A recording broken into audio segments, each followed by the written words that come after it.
Hi, everybody. Shay and David from the Buy Sell Love Chicago team here in the Chicago area. We wanted to talk with you today about the new Millionaire tax that is coming out because there's a lot of questions about it, a lot of confusion about it, and a lot of lawsuits going on about it. So, David, do you want to explain what the Millionaire tax is and the difference between what the taxes were and what they're going to be now, potentially going forward? Sure. As is always the case in these things, it's not quite as simple as it sounds.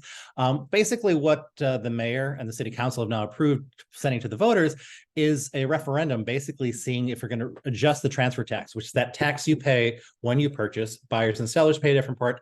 The seller portion has been historically 0.75% of the cost of the property goes to the city paid by the seller. This proposal will actually decrease it for homes under $1 million, taking it from 0.75% down to 0.6%. For sales in that bracket, it's actually going to see a drop.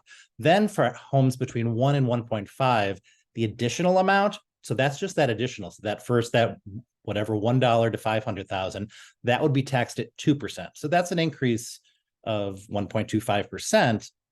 And then for homes sold over 1.5 million, beyond that, it would be 3%. And that's once again for the amount above the 1.5 amount. So it's sort of like income taxes. It's based on the marginal amount. However, it is definitely an increase in taxes. Obviously, the city has needs to fulfill and bills to pay. And this is one of the proposals. It's not coming out. It was proposed to be sent to voters. There's several lawsuits going on right now, one of which saying basically this, the way that it's proposed, it can't be on a referendum, not necessarily challenging it at its merits, but just getting it thrown off the ballot. So we may not even see it next time we go into the polling booth. So And, it's going to be interesting. David, and David, you and I were talking about like we're not really hearing a lot of talk from buyers about this affecting their decisions to buy if it goes into effect. I think, people who are right at a million, slightly over 1,025,000, they're potentially going to try to get those properties to be underneath that million. But again, you're only paying that difference on the $25,000 difference in the taxes there. So and people who are buying it like 1.5, 2 million, 2.5 million, they're sort of saying to us, look, this is going to be the cost of doing business. I'd rather buy the house that I want, that I love, because it's not like buying a shirt, right? This is the house you're going to live in, potentially have family in, stay in for 5, 10, 15, 20 years.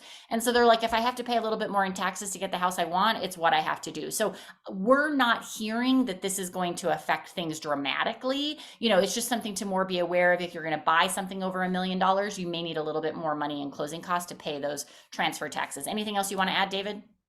Yeah, no, I think this is this is not something we're going to be seeing soon. I think this is going to be going through a lot of iterations, and it's going to be. I mean, the thing about this that is tough is you look at people who've sort of built up equity, families, maybe they have multi-families. That's going to be they're going to be impacted there. It's as it happens with any tax adjustment, it takes it's impacting different groups, and I think we're going to hear a lot from them. So it's going to be watch your news. You're going to see a lot of this in the next 6 months to a year or even beyond. So we'll keep you updated as things kind of get settled and lawsuits get settled. If you guys have any questions, please feel free to reach out to us, Shay and David from the Buy Sell Love Chicago team. Thanks, everybody.